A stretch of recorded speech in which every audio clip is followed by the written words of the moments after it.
अल्पसंख्यकों को प्रतिनिधित्व देने के लिए बहुत सारी पद्धतियों का प्रयोग सामने आया, लेकिन उसमें सबसे अच्छी एक पद्धति है आनुपातिक प्रतिनिधित्व प्रणाली।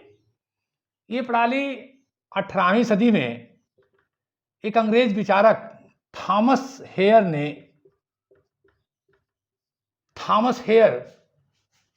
प्रतिनिधि का चुनाव, उनकी पुस्तक थी।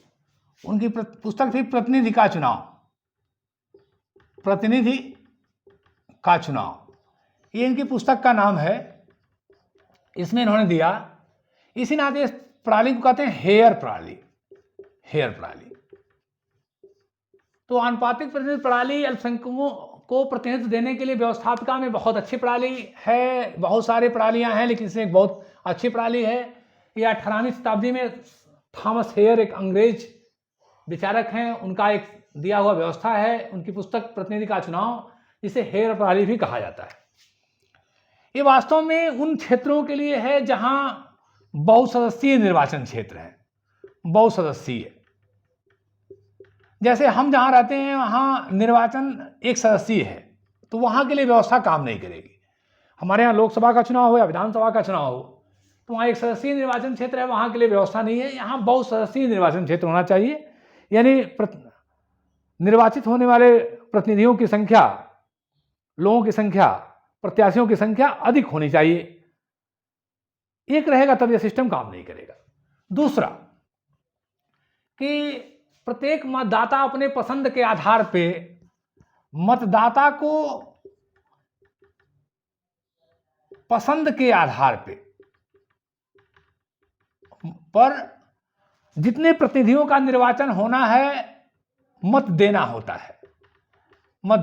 है। जो ज्यादा पसंद है, मान लीजिए मिस्टर ए बी ऐसे करके हैं, ऐसे सी ऐसे करके आगे चले गए, तो 1 नंबर ये कम पसंद है, 2 नंबर ये कम पसंद है, 3 नंबर कोई दूसरा आया, इनको कहा नहीं, इनको हम 3 नंबर का वोट देंगे, इनको 2 नंबर का देंगे, इनको ऐसे ये अपना वोट देते हैं। यानी मतदाता अपने पसंद के आधार पे वोट देता है। तीसरा कि इसे चुनाव जीतने के लिए एक न्यूनतम कोटा पाना होता है। इसे हम चुनाव कोटा कहते हैं। चुनाव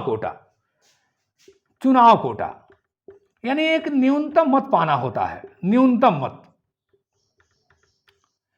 जो न्यूनतम मत पा जाएगा वो प्रत्याशी हो जाएगा विजयी। तो ये 3 बातें हैं। पहला बहुसदस्यीय निर्वाचन क्षेत्र होगा, दूसरे मतदाता को अपने पसंद के आधार पे जितने प्रत्याशियों का चयन होना है उसके आधार पे उनको वोट देना होता है, 1 नंबर, 2 नंबर, 3 नंबर। तीसरी बात है कि इसमें बहुमत, सबसे अधिक मत पाने की जरूरत नहीं होती है। जैसे 180 में क्या होता है कि भाई मान लीजिए जो सबसे अधिक वोट पाएगा चुनाव जीत जाएगा। यहाँ एक न्यूनतम कोटा पाना होता है, यानी न्यूनतम मत पाना होता है। तो इसकी 2 व्यवस्थाएं हैं। पहला है एकल संक्रमणीय मत पद्धति। एकल संक्रमणीय मत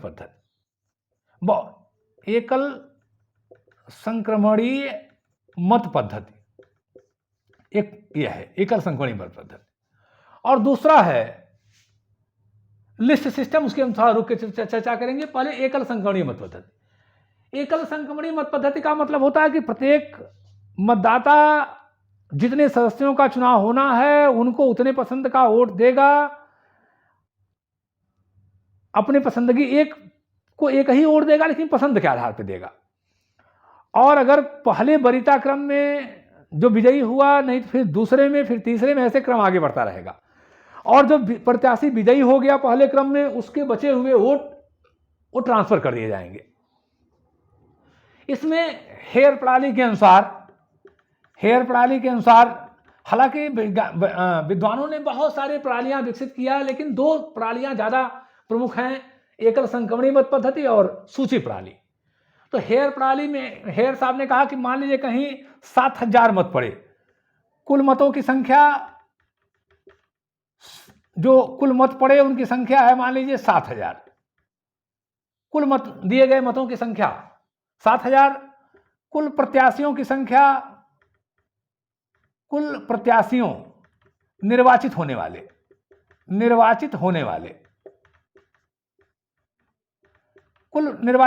प्रत्याशियों की संख्या मान लीजिए हो गई 7। तो 7,000 में हम 7 का भाग दे दें, यानी 1,000 जो मत पा जाएगा वो चुनाव जीत जाएगा, विजयी हो जाएगा। लेकिन कई बार ऐसा देखा गया कि इस सिस्टम के आधार पे परिणाम नहीं आ रहे थे, तो इसी पे ड्रूप प्रणाली आई। ड्रूप प्रणाली ने एक नया काम किया। तो ड्रूप के द्वारा एक दूसरा सिस्टम आया और उन्होंने ये कहा कि ड्रूप ने कि इसमें परिवर्तन ये किया कि मान लीजिए कुल मतों की संख्या अगर है, पड़े हुए वोटों की संख्या 7,000 और प्रत्याशी निर्वाचित होने हैं 7 +1 ऐसा किया जाए। तो ड्रूप ने थोड़ा अंतर कर दिया, कहा कि मान लीजिए कुल पड़े हुए मतों की संख्या है 7,000, कुल प्रत्याशियों की संख्या है 7, तो +1 यानी 7,000 को हम 8 से भाग देंगे और उसमें 1 जोड़ेंगे, यानी 876 मत जिसे प्राप्त होंगे वो प्रत्याशी चुनाव विजयी होगा। यह है ड्रूप प्रणाली। तो हेयर प्रणाली को ड्रूप प्रणाली ने संशोधन कर दिया। तो ड्रूप प्रणाली का मतलब हो गया कि कुल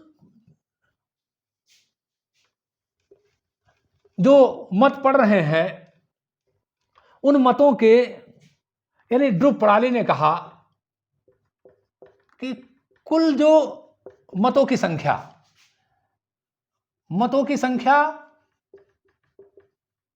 बटे प्रत्याशियों की संख्या, निर्वाचित होने वाले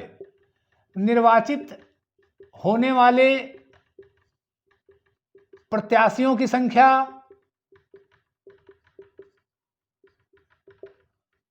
+1 ये सिस्टम रहा ड्रूप का। +1 ये ड्रूप का सिस्टम रहा। तो मान लीजिए कुल पड़े मतों की संख्या है 7,000 बटे 7 +1 ये हो गया आपको 876 मत जिसे मिल जाएंगे वो प्रत्याशी चुनाव जीत जाएगा। अब मान लीजिए कि पहले वरीयता क्रम में किसी को 876 मत प्राप्त हो गए, इससे तो जो इतना मत उसका बचेगा, मान लीजिए मिस्टर ए को 876 मत प्राप्त हो गए, तो जितना मत इनका बचेगा वो अगले वरीयता क्रम के जो लोग होंगे उनमें ट्रांसफर हो जाएगा, फिर वो निर्वाचित हो गए उनके बाद वाले को ट्रांसफर हो जाएगा। इस तरह से ये गणना चलती रहेगी, लोग निर्वाचित होते रहेंगे, जितने प्रत्याशी निर्वाचित होते हैं उन संख्या उसमें से निकाल ली जाएगी। कभी ऐसा हो गया कि जितने प्रत्याशियों का निर्वाचन होना है वो नहीं निकल पा रहे हैं, पहली वरीयता क्रम में नहीं, दूसरे वरीयता क्रम में नहीं, तो जो सबसे न्यूनतम मत पाते हैं, जिनके विजयी होने की उम्मीद नहीं है, उनके मतों को क्रमशः लेकर के जो दूसरी, तीसरी, चौथी पसंद के लोग हैं उनमें बांट दिया जाता है। यानी मत को बेकार नहीं करना है, मतदाता को पूरा भरोसा होता है कि हमारा कोई भी मत बेकार नहीं जाएगा। पहली वरीयता क्रम में नहीं, दूसरी वरीयता क्रम में नहीं, तीसरी वरीयता क्रम में नहीं, चौथी वरीयता क्रम में वो क्रम चलता रहेगा जब तक पूरी सीटें जितनी संख्या चाहिए उतनी निर्वाचित नहीं हो जाते हैं। यानी इसी को हम कहते हैं एकल संक्रमणी मत प्रणाली, यानी कि मत जो है ट्रांसफर हो जाते हैं।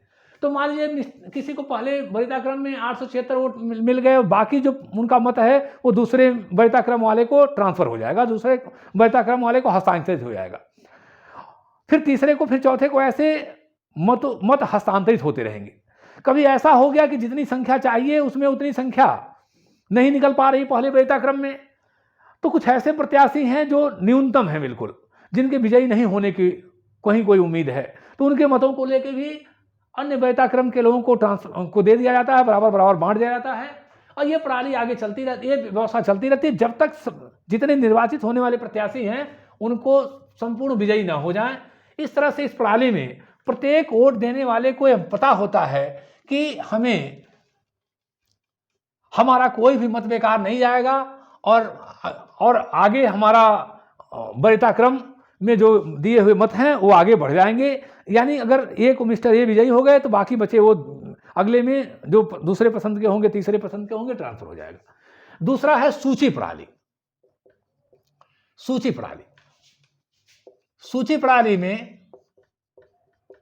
प्रणाली को हम लिस्ट सिस्टम कहते हैं।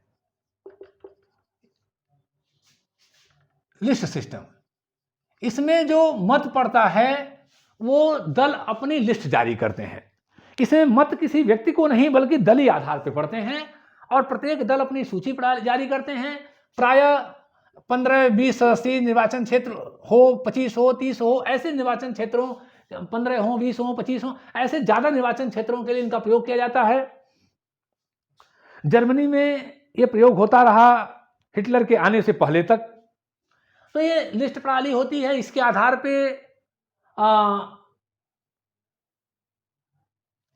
दल अपने अपने प्रत्याशियों की सूची जारी कर देते हैं और मतदाता उन्हें अपना वोट देता है। मतदाता का एक ही वोट एक प्रत्याशी को मिलना है, लेकिन वो जितने प्रत्याशी हैं उतने वोट दे सकता है। जितने प्रत्याशी निर्वाचित होने चाहिए उस क्षेत्र से, जितने प्रत्याशी निर्वाचित होने चाहिए उस क्षेत्र से, उतने प्रत्याशी जितने हैं उनको वो सबको मत दे सकता है। लेकिन ये है कि अब जो वोट पड़ते हैं वो दलीय आधार पर पड़ते हैं। तो मान लीजिए कहीं ऐसा हुआ कि सूची प्रणाली के अंतर्गत, लिस्ट सिस्टम के अंतर्गत कि 5000 मत प्रयोग किए गए, 5000 मत प्रयोग किए गए और यहां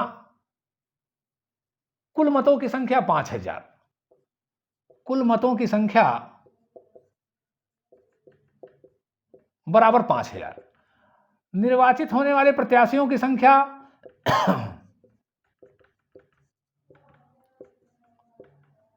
निर्वाचित होने वाले प्रत्याशियों की संख्या मान लीजिए बराबर है 5। तो 5000 बटे 5 धन 1 बराबर है। निर्वाचित होने वाले प्रत्याशियों की संख्या मान लीजिए 4 है, 4। तो 4 1 5 1001 मत जिसे मिलेगा वो विजयी होगा और ये दलीय आधार पे होगा। तो मान लीजिए अगर 5000 वोट पड़े और 5000 वोटों में से मान लीजिए 2300 वोट मिल गए बीजेपी को, 1500 वोट मिल गए मान लीजिए एसपी को, समाजवादी पार्टी को, और 1200 वोट मिल गए मान लीजिए बीएसपी को, मान लीजिए थोड़ी देर के लिए। तो ये हो गए आपके 5000 मत, कुल 5000 मत हो गए आपके, कुल मतों तो 5000 हो गए। तो 1001 पे एक प्रत्याशी होना है, यानी बीजेपी का प्रत्याशी निर्वाचित हो जाएगा 2, एसपी का हो जाएगा 1 और बीएसपी का हो जाएगा 1। यानी 4 प्रत्याशियों में से 2 बीजेपी के कोटे में जाएगा, 1 एसपी के कोटे में जाएगा, 1 बीएसपी के कोटे में जाएगा। यानी दलीय आधार पे यहाँ पे चयन होता है, दल लिस्ट जारी करते हैं, उन लिस्टों के आधार पे प्रतिनिधियों का चुनाव हो जाता है। इसे हम कहते हैं सूची प्रणाली। अच्छा, अब न्यूनतम कोटा ड्रुप के आधार पर निकाल लिया गया था। ये ड्रुप प्रणाली के आधार पर न्यूनतम कोटा भी निकल गया था, ड्रुप प्रणाली के आधार पे। तो ये न्यूनतम कोटा इसे हम कहते हैं चुनाव कोटा या न्यूनतम कोटा या न्यूनतम मत, इतना पाना था और इस आधार पे प्रत्याशियों का चयन हो गया। तो अब ये हो गया सूची प्रणाली। तो इस तरह से प्रमुख 2 व्यवस्था है, सूची प्रणाली, आनुपातिक प्रतिनिधित्व प्रणाली। और अब मान लीजिए कि ये व्यवस्था बहुत सारे निर्वाचन क्षेत्रों में प्रयोग की जाती है, अल्पसंख्यक वर्गों को प्रतिनिधित्व देने की व्यवस्था है। तो इनकी क्या अच्छाई है और क्या बुराई है, थोड़ा इस पर चर्चा हो जाए। गुण और दोष पे। तो पहला है कि सभी वर्गों को प्रतिनिधित्व, सभी वर्गों को, ये ऐसी व्यवस्था है कि सभी वर्गों को प्रतिनिधित्व मिलता है, सभी। क्योंकि ऐसा तो है नहीं कि जो सर्वाधिक वोट पाएगा वही जीतेगा, नहीं। एक न्यूनतम कोटा है, एक न्यूनतम मत प्राप्त करना होता है। तो एकल सदस्यीय निर्वाचन क्षेत्रों में सबसे अधिक जो वोट पाएगा, यानी जो एक वोट भी कम पाया वो चुनाव हार जाएगा, चूंकि वहां एक ही क्षेत्र निर्वाचित होना होता है। तो यहाँ सभी वर्गों को प्रतिनिधित्व मिल जाता है, क्योंकि एक न्यूनतम वोट, कम वोट में ही विजयी हो जाते हैं। तो एक 4 क्षेत्र, 5, एक क्षेत्र से 4 लोग, 5 लोग, 6 लोग, 2 लोग, ऐसी 8 लोग, ऐसी व्यवस्था होती है। तो सभी वर्गों को प्रतिनिधित्व प्राप्त हो जाता है, ये अच्छी बात है। इसमें जो सबसे बड़ी अच्छाई है कि सभी वर्गों को उचित प्रतिनिधित्व व्यवस्थापिका भी मिल जाता है। ये अल्पसंख्यक वर्गों में सुरक्षा की भावना, इससे अल्पसंख्यक वर्गों में सुरक्षा की भावना होती है। उनकी प्रतिभा का प्रयोग होता है, उनकी क्षमता का प्रयोग होता है। सभी को स्थान मिलेगा तो उनकी क्षमता का प्रयोग होगा, उनकी प्रतिभा का प्रयोग होगा, उनमें सुरक्षा की भावना होगी, उन्हें लगेगा कि व्यवस्थापिका में हमारा सम्मान है, हमें स्थान मिल रहा है। ये सब बहुत सारी बातें हैं। अति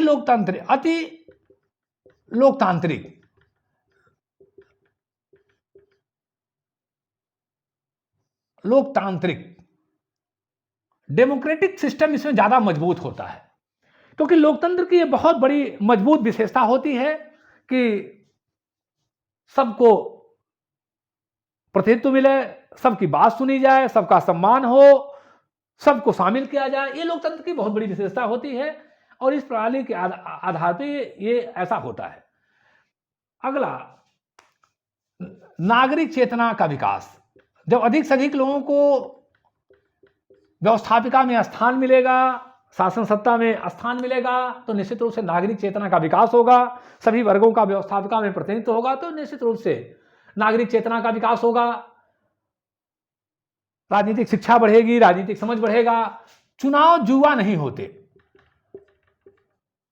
हमारे यहां चुनाव, बहुत सारे लोग इस नाते दूर रहते हैं कि भाई एक ही आदमी चुना जाना है।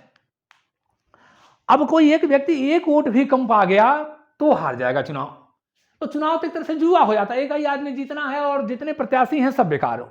एक मत भी अगर किसी को कम मिला तो चुनाव हार जाएगा, तो चुनाव जुआ हो जाता है। इस नाते जुआ समझ के बहुत सारे लोग चुनाव में पार्टिसिपेट नहीं करते, भाग नहीं लेते हैं।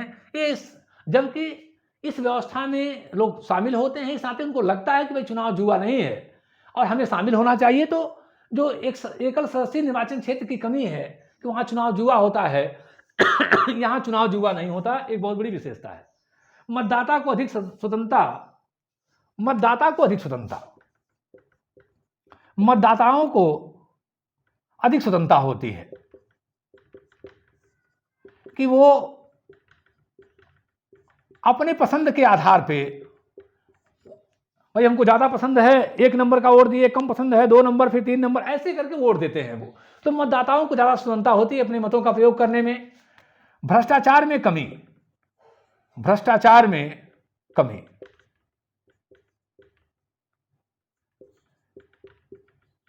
आनुपातिक प्रतिनिधित्व प्रणाली के इस व्यवस्था में सबसे बड़ी व्यवस्था यह होती है कि विभिन्न वर्गों को व्यवस्थापिका में सम्मान मिलता है। तो जो दलीय जोड़ तोड़ होते हैं, जो दलीय भ्रष्टाचार होते हैं, जो दलीय खरीद फरोख्त होते हैं, वो नहीं होते हैं। तो सभी वर्गों को, और अपने दल के आधार पे हम सारा रेवड़ी अपने ही दल के लोगों को दे दें, सारा भ्रष्टाचार अपने दल के लोगों के लिए किया जाता है, वो काम इसमें रुक जाता है। क्योंकि बहुत सारे दल इसमें आ जाते हैं और जब बहुत सारे दल आ जाएंगे तो सबकी बात आपको सुननी पड़ेगी, सबको ध्यान देना पड़ेगा, सबको लेके चलना पड़ेगा। तो एक दल का जो दलीय भ्रष्टाचार होता है, दलीय निरंकुशता होती है, दलीय निरंकुशता, उसमें कमी आ जाती है, वो समाप्त हो जाती है। कमी क्या होती है? समाप्त हो जाती है। जो दलीय निरंकुशता है, दलीय भ्रष्टाचार है, वो कम हो जाता है, समाप्त हो जाता है। ये बहुत बड़ा अंतर होता है। और अगला है न्याय पे आधारित। ये व्यवस्था न्याय पे आधारित, न्याय पर आधारित, ये व्यवस्था न्याय पे आधारित होती है कि सभी को स्थान मिले, सभी को सम्मान मिले, सभी वर्गों का प्रतिनिधित्व मिले, सबकी बातों को सुना जाए। निश्चित रूप से अधिक से अधिक लोगों को लोकतंत्र में किसी व्यवस्था में शामिल किया जाए। न्याय कहता है कि अधिक से अधिक लोगों को अवसर मिलना चाहिए, तो न्याय पे आधारित है। पहला है, अगला है गैरी माइंडरिंग प्रणाली के दोषों की समाप्ति। गैरी माइंडरिंग प्रणाली एक ऐसी व्यवस्था होती है, इसमें बहुमत के लोग निर्वाचन क्षेत्रों को अपने अनुसार परिवर्तित कर लेते हैं। गैरी माइंडरिंग सिस्टम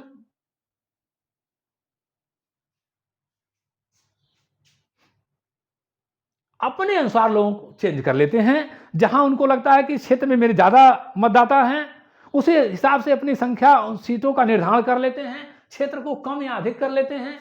ये बहुत बड़ी बुराई है। खासकर अमेरिका में हमको देखने को मिलता है कि जिनका बहुमत है वो क्या करते हैं कि व्यवस्थापिका में, कि जिस क्षेत्र में ज़्यादा उनको लगता है कि भाई यहाँ से हमारी सीटें अधिक कर सकती हैं, उन सीटों में अपनी संख्या को, क्षेत्रों को फैलाव कर देते हैं, कम कर देते हैं, अधिक कर देते हैं, जहाँ देखते हमारे वोटर्स नहीं हैं उन क्षेत्रों को फैला देते हैं अपने दल के या अपने पसंद के लोगों को। तो जो गैरमाइंडरिंग प्रणाली के दोष हैं वो भी इसमें समाप्त हो जाते हैं। तो इस तरह से बहुत सारी कमियां समाप्त हो जाती हैं। जय हिंद। अगले वीडियो में